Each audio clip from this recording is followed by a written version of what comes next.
जब राजा जनक के सिंहासन पर बैठा सबसे ज्ञानी, सबसे शक्तिशाली व्यक्ति भी अपने ही मन से हार गया, और जब एक टेढ़े मेढ़े शरीर वाले अराशी ने उसे खुद से मिला दिया, तभी जन्म हुआ आत्मज्ञान का। लेकिन क्यों? क्योंकि उसकी उम्मीदें, उसकी अपेक्षाएं, उसकी डोपामिन गैप उसे भीतर ही भीतर तोड़ रही थी। यह सिर्फ एक कहानी नहीं है, यह आपके दिमाग की कहानी है, आपकी रियलिटी और आपकी एक्सपेक्टेशन की जंग की कहानी है। तो चलिए खुद से मिलने की इस यात्रा पर निकलते हैं, राजा जनक और ऋषि अष्टावक्र की असाधारण कथा के साथ। हर इंसान के भीतर एक राजा बैठा होता है, जिसे लगता है कि वो सब कुछ जानता है, सब कुछ पा सकता है, और एक राक्षस जो हर दिन उसे बताता है कि तुम उतने अच्छे नहीं हो जितनी तुम्हारी उम्मीदें हैं। इसको ही मनोविज्ञान में कहते हैं डोपामाइन गैप। जब हम उस चीज की चाहत में जीते हैं जो अभी मिली नहीं होती, और जैसे ही वो चीज मिलती है वो हमें खाली लगती है। राजा जनक भी इसी भावनात्मक साइकिलिंग में उलझे थे। एक दिन उन्हें लगा कि उनका राज्य, धन, यश सब व्यर्थ है। उन्होंने आत्मज्ञान की तलाश शुरू की, लेकिन असली युद्ध तो उनके मन के साथ था, जिसे जीतने ऋषि अष्टावक्र आए।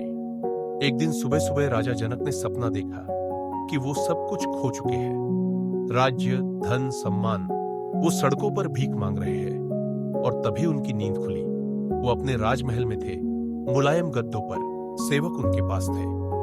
लेकिन मन में सवाल उठा, असली कौन है, सपना या ये वर्तमान? ये वो पहला क्षण था जब डोपामिन क्रैश हुआ, जब मन ने पूछा, अगर सब कुछ होते हुए भी ये खालीपन है तो फिर इसका मतलब क्या? यही से शुरू हुई उनकी खोज, लेकिन उनके पास कोई था नहीं जो उनके सवालों का उत्तर दे पाता।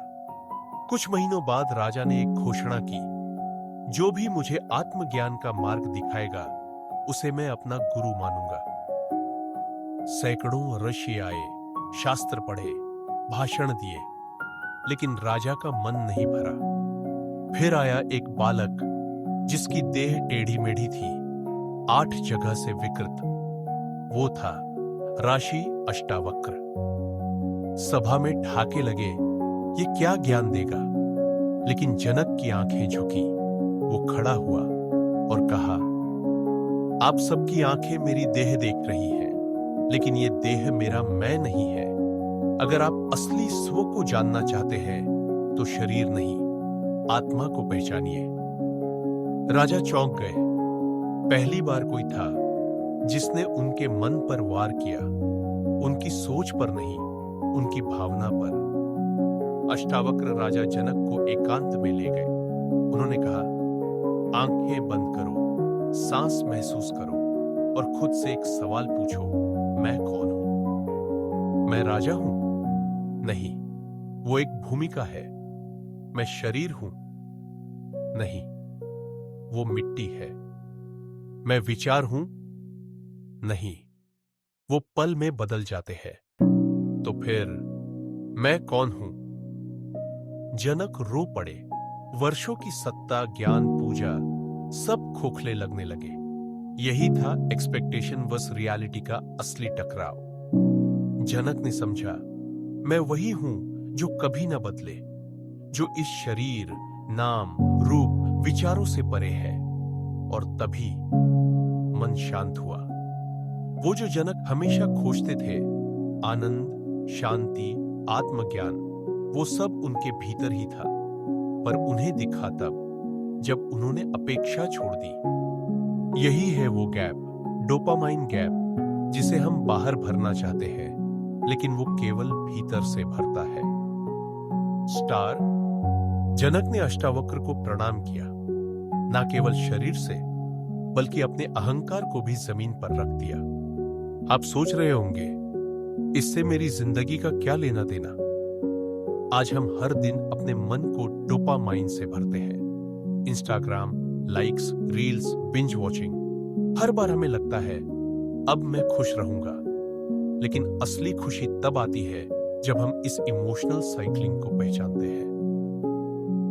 हम हर बार सपनों की छाया में जीते हैं, और जब वो पूरी होती है तो भी अधूरा महसूस होता है। क्यों? क्योंकि रियलिटी और एक्सपेक्टेशन के बीच में बैठा होता है एक खालीपन जो हमें बार बार दुख देता है। इसलिए जरूरी है कि हम अष्टावक्र को अपने भीतर बुलाएं ताकि हमारा जनक भी जागे। अब एक पल ठहरिए और आंखें बंद कीजिए। अपने भीतर उस प्रश्न को उठाइए, मैं कौन हूं? अगर आपके पास इसका जवाब है तो आप जाग चुके हैं, और अगर नहीं तो यही आपकी यात्रा का पहला कदम है। हम सब राजा जनक हैं और हमारे भीतर कहीं छुपा है अर्शी अष्टावक्र। बस आवाज सुननी है।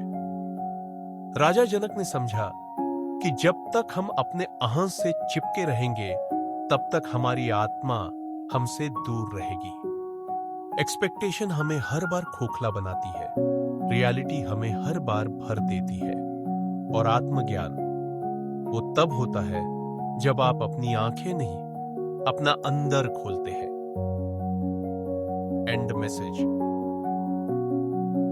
आप सुन रहे थे किताब कथा, जहां कहानियां केवल कहानियां नहीं होती बल्कि अंतर मन से संवाद होती है।